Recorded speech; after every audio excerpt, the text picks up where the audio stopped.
Ok Caro, ok Nico, pour le dernier épisode de la saison, je veux de l'émotion, je veux du suspense, je veux que ça pleure dans les chaumières, et je veux un final époustouflant. Ça y est, c'est déjà le dernier épisode de votre série préférée, les salons vous manquent, les salons nous manquent.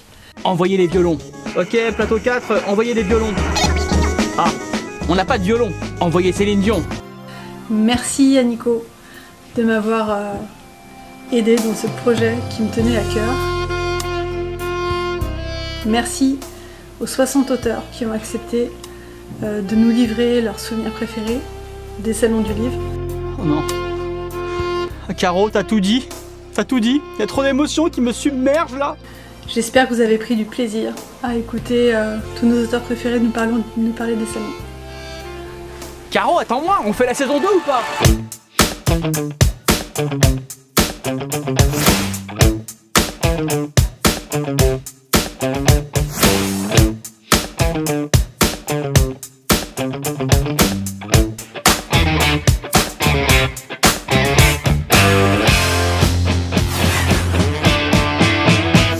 C'est aussi, en dehors des moments où on est à notre table à dédicacer, c'est aussi des moments sympathiques en dehors des horaires. Et il se trouve qu'au salon de Quiberon, c'était au moment des grèves perlées de la SNCF. Et donc le salon avait été très embêté parce que les jours sans train, c'est le samedi-dimanche. Ce qui fait que les auteurs sont arrivés dès le vendredi soir et sont repartis le lundi matin. Donc ça a rallongé le week-end, ça a permis de passer des très bons moments. Et je me rappelle surtout de cette excursion le samedi matin, où j'ai été transformée en guide touristique et chauffeur de taxi pour des auteurs. En l'occurrence, Éric Lhomme, Baptiste Beaulieu et Olivier Norek, que j'ai emmené donc depuis Quiberon, parce que j'avais ma voiture, depuis Quiberon jusqu'à Carnac, et on a fait le tour des alignements. Voilà, et ça a donné lieu à une petite balade très sympathique où on s'est aussi connecté à l'énergie tellurique des pierres. Je crois que c'est un pléonasme, mais c'est pas grave. Je me rappelle voilà de photos que j'avais faites rigolotes avec Baptiste et Olivier qui prenaient l'énergie des pierres. Voilà, c'était un moment complètement improvisé et très très sympa. Voilà, ça fait partie des moments un peu improbables qui arrivent comme ça lors des salons. Il y en a sans doute plein d'autres et j'ai hâte d'en vivre plein d'autres. Voilà, j'espère que on se retrouvera très vite et je vous souhaite plein de belles lectures d'ici là en tout cas. Il y a plein de livres super qui sortent et voilà, on se retrouve le plus vite possible en vrai, j'espère. À bientôt. Alors évidemment, des souvenirs de salon, il y en a beaucoup, et il y a des salons plus marquants que d'autres. Il y en a un qui me manque énormément, c'est celui de Brive. C'est sans doute le premier que j'ai fait en 97 quand j'ai commencé à écrire.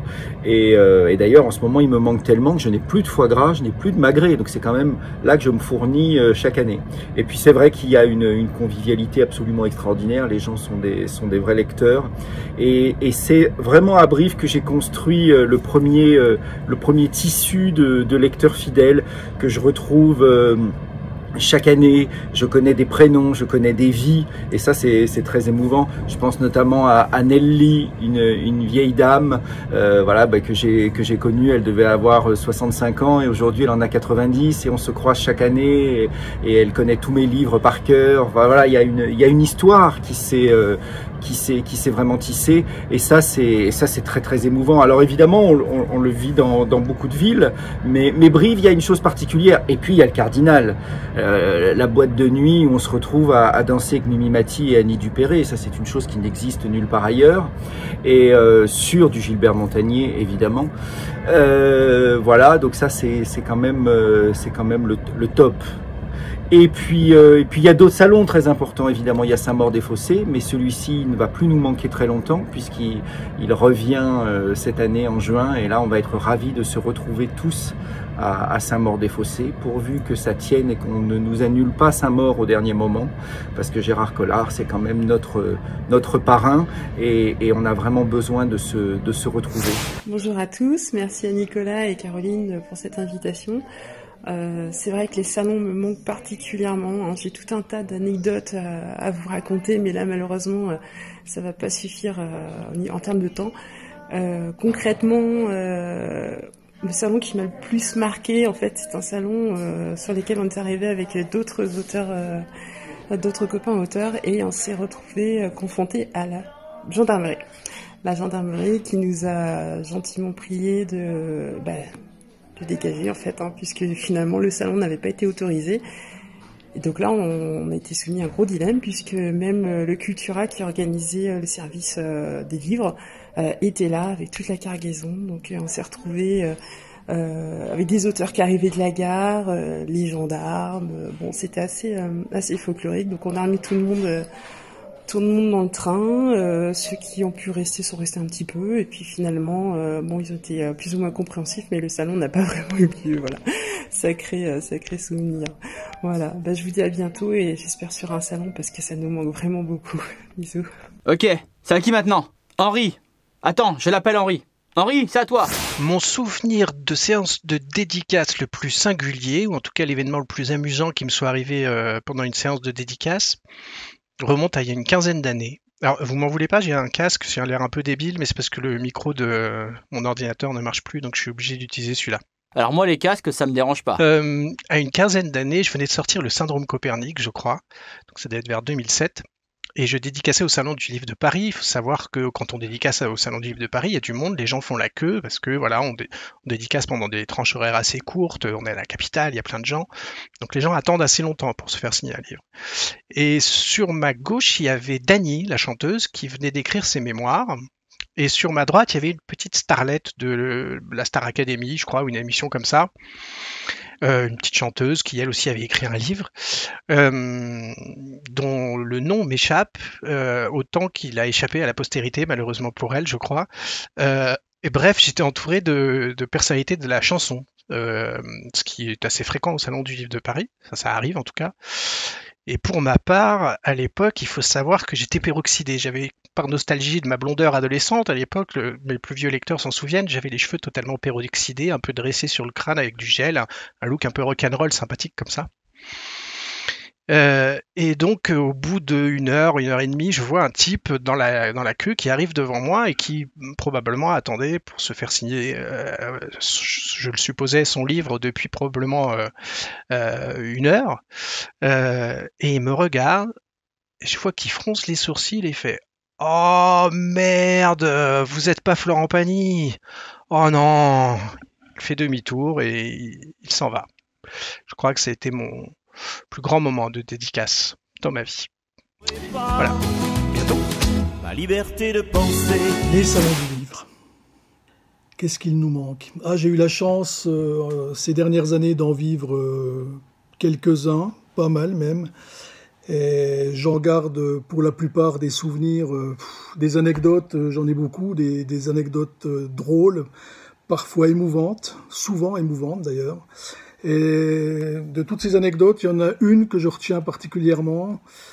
J'ai vécu une très belle expérience. C'était lors d'un des tout premiers salons du livre auquel je participais, qui était le salon du livre de Vannes en 2014, octobre ou novembre 2014. Et là, j'étais avec mon livre Le liseur de 6h27. J'attendais de rencontrer des lecteurs. Et tout d'un coup, je vois une jeune femme qui se présente devant moi, très jolie jeune femme, qui me dit bonjour, qui prend un livre. Et tout de suite, j'ai remarqué sur son bras, elle avait un bras, je pensais que c'était du tulle. Et en fait, c'était un tatouage très fin, mais on aurait vraiment dit de la dentelle noire. C'était très joli. Et donc, elle feuillette mon livre avec délicatesse, chose qui n'est pas toujours le cas, mais elle était très délicate dans sa manière de tourner les pages. Et après 1 ou 2 minutes, elle a refermé le livre, elle m'a remercié, elle a poursuivi sa route. Et je voyais de temps à autre cette jeune femme qui a fait tous les étals, qui a rencontré tous les auteurs, quasiment. Et puis, 3 heures après, 2 heures ou 3 heures plus tard, je revois cette jeune femme qui vient se placer devant moi, qui me regarde et qui me dit « C'est vous ». Je dis « Pardon ». Elle me dit « Cette année, c'est vous ». Elle me dit « Je viens au salon et je prends un livre par an lorsque je viens au salon, j'en choisis un, et cette année, c'est le vôtre ». Donc j'étais l'élu de l'année. Et je garde un souvenir de ça très intense parce que je trouvais très jolie cette femme qui passait des heures à faire le salon pour choisir un livre. l'élu de l'année. Et donc c'est quelque chose qui m'est resté et très agréable à vivre. Voilà, donc j'espère qu'on se reverra bientôt, parce que ça nous manque les salons. En tant qu'auteur, l'écriture c'est solitaire, mais après ce qui nous intéresse, c'est le retour des lecteurs et c'est pouvoir discuter. Les gens qui viennent nous trouver sur les salons, c'est jamais pour vous dire qu'ils ne vous ont pas aimé, c'est toujours pour vous dire qu'ils vous ont aimé. Et c'est ce qui est fantastique et c'est ce qui est très, très agréable à l'ego, parce qu'on a besoin de ça aussi, finalement, de se sentir exister en tant qu'auteur. Et ça fait vraiment du bien. Et puis surtout qu'on nous explique nos livres, ça aussi c'est très agréable. Voilà, à la prochaine, j'espère bientôt. Merci. Vous faites quoi? Je vais regarder les histoires du Père Castor à la télé. Je rate jamais un épisode, moi. Père Castor, y a pas aujourd'hui. Ah bon? Aujourd'hui, c'est les histoires du Père Lebel. Ah, ça peut être pas mal alors. Il s'est produit dans un salon qui s'appelle Mauve en Noir. Il y a quelques années, et en fait le salon se passait dans une grande salle qui était organisée il y avait différents spots. Il y avait une grande salle dans laquelle on siégeait, on était tous installés à nos tables, et puis à côté de cela il y avait un espace table ronde avec des chaises pour le public, et c'était justement lors d'une de ces tables rondes que mon histoire commence. On était attablés. Et en fait, pendant qu'un de mes camarades parlait, faut imaginer que face à nous, il y avait tout un auditoire assis. Toutes les chaises étaient occupées, et derrière, des gens étaient debout et écoutaient la table ronde. Et il y avait au fond de la salle un type qui paraissait très agité. C'est pour ça que je l'ai remarqué. C'est que il croisait les bras, mettait les mains dans ses poches, regardait tout le monde à droite à gauche, nous regardait nous auteurs avec insistance. Alors je ne sais pas s'il regardait vraiment les auteurs qui étaient là. Je me demandais, enfin petit à petit, ce type a vraiment attiré mon attention. Et un type très inquiet qui jetait des coups d'œil sans arrêt vers la porte d'entrée, se déplaçait, regardait de nouveau. Alors bien évidemment, on se prend à imaginer des choses. Il y avait quelqu'un qui parlait, et puis ce type qui s'agitait au fond, alors que tout le monde était très calme. Et puis bon, les choses passent. J'ai dû penser qu'il avait mal garé sa bagnole ou je sais pas quoi, et puis la table ronde se termine, et puis le salon continue. Et peu de temps après, je discutais avec Danielle Terry. Elle me dit, il m'est arrivé un truc assez incroyable. Il y a un type qui est venu me voir, un type qui visiblement était très agité. Bon, je percute, quoi. Et elle me dit, voilà. Et ce type est venu me voir parce qu'il a entendu que j'étais commissaire de police, que je l'avais été pendant longtemps. Et en fait, je lui dis, mais le type, est-ce que c'était jean, cheveux ras, brun Elle me dit, mais oui, complètement, c'est lui. Et je lui dis, moi, j'ai repéré son comportement pendant la table ronde. Qu'est-ce qu'il voulait? Elle me dit, voilà, en fait, il a fait la fête avec un copain, visiblement hier, enfin avec des copains. Il est rentré avec un copain et ils avaient sérieusement picolé. Et en fait, il ne sait pas ce qui s'est passé pendant la nuit. Alors, stupéfaction, je lui dis, mais alors qu'est-ce que tu lui as dit, quoi? Et elle me dit, bien évidemment, je lui ai dit, il faut absolument que vous alliez parler à la police. Il me dit, mais non, mais la police ici, c'est les gendarmes, moi je leur parle pas, j'ai eu que des ennuis avec eux. Si je commence à leur raconter cette histoire, c'est fini. Je lui dis, écoutez, il faut vraiment que vous en parliez pour tirer cette histoire au clair. Peut-être que votre ami a un souci, peut-être qu'il est en danger. Vous devez tirer ça au clair. Il dit, moi j'ai essayé de l'appeler, je ne sais pas où il est, je suis vraiment très inquiet, et surtout ce qui m'inquiète, c'est ce que j'ai fait. On ne sait pas trop quoi faire, ni quoi faire pour ce type qui a disparu finalement. Et tout à coup, dans cette foule, un mouvement, et ce type, et je le vois, et il est là. Et très inquiet, son regard fouille la foule, il cherche quelqu'un, il est aux abois, vraiment, et Et tout ça dans un calme, dans une foule qui est complètement statique et qui écoute le discours de clôture, jusqu'au moment où 3 flics en civil entrent dans la salle, traversent la foule, et ce type les voit et cherche une issue, essaye de s'enfuir, et tout le monde s'arrête bien évidemment. Les flics l'interpellent, l'appellent par son nom, lui disent de se rendre. Ils le chopent, Manu Militari, le colle au sol et procède à son arrestation. Tout le monde est atterré jusqu'au moment où le présentateur, l'organisateur qui est en train de clôturer le salon, nous demande d'accueillir les comédiens qui ont animé le salon. Et je crois qu'on s'est bien fait avoir. C'était une belle mise en abîme du noir, du polar. On était dans un salon du polar et on a vécu un polar en même temps, et là je leur tire mon chapeau. Voilà, c'était mon anecdote de salon.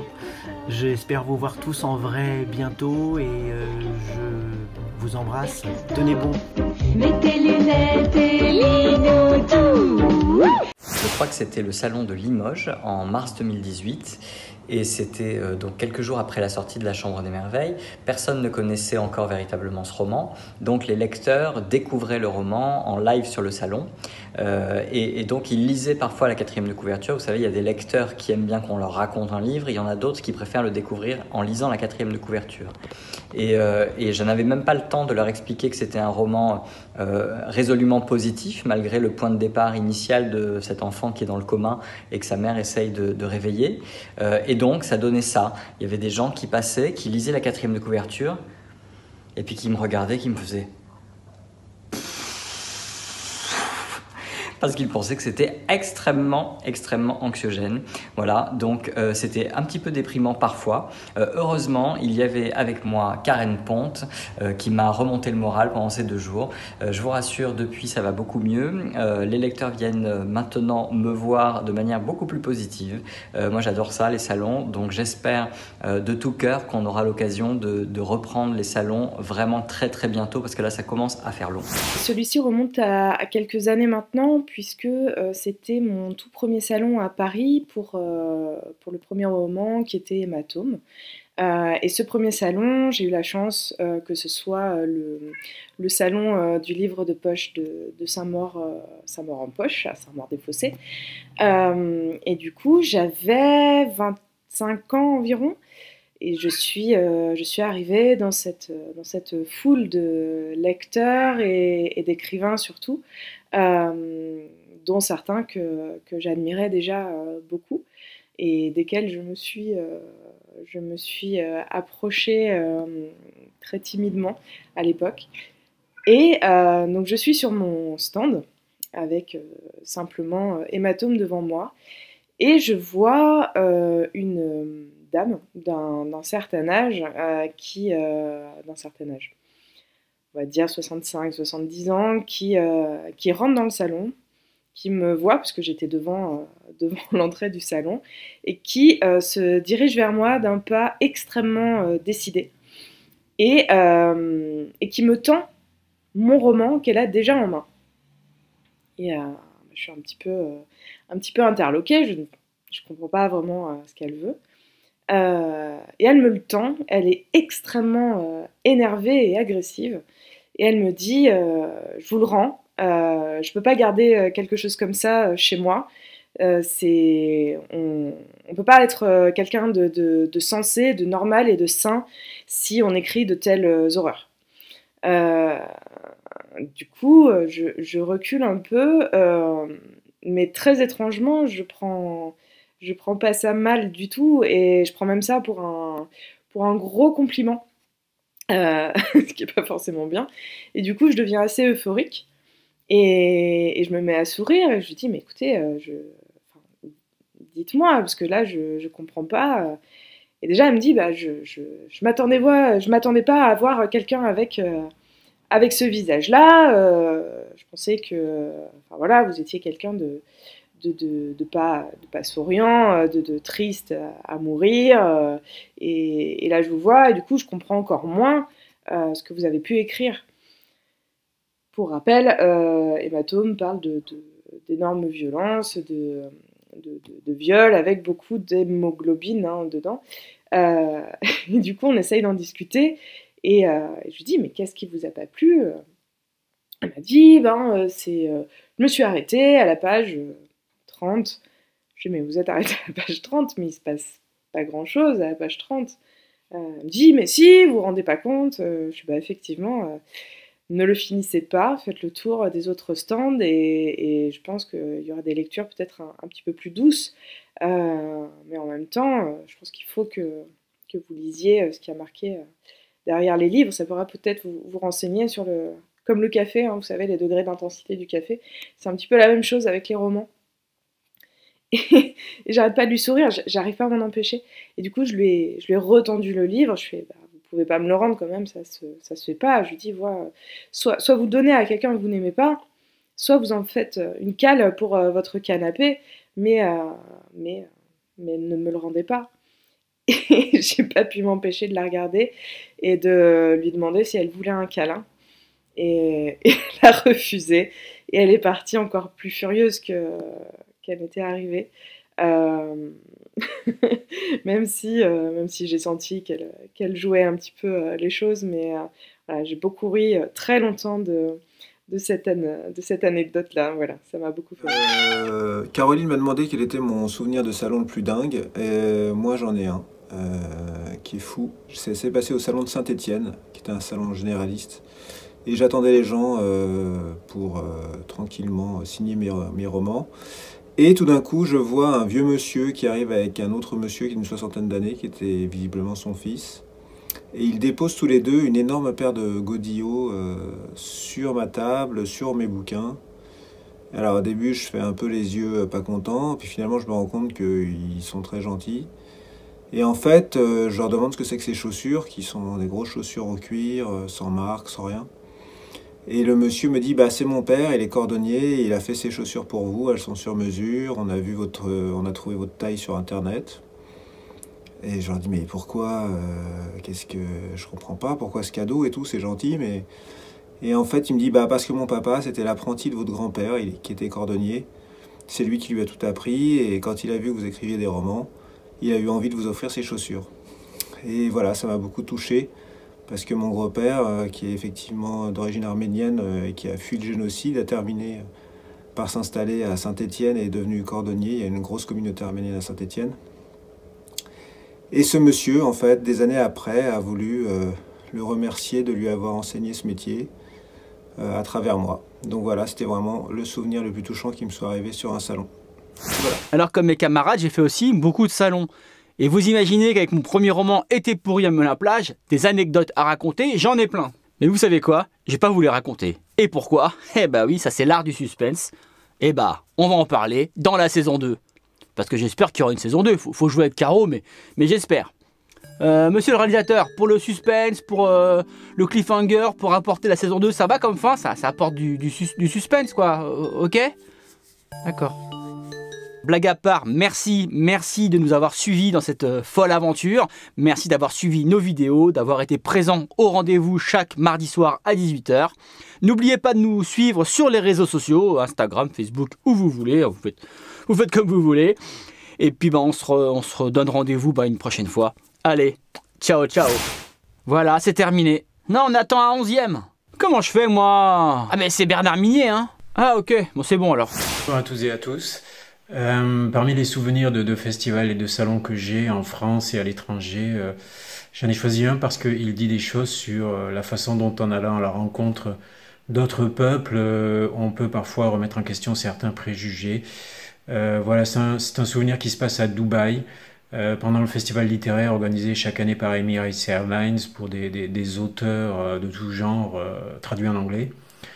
Ce jour-là, je parle devant une petite centaine de personnes et je suis interviewé par un journaliste anglais à l'humour très british qui s'appelle Paul Blizzard, que je connais déjà puisqu'il m'a déjà interviewé à Oxford l'année d'avant.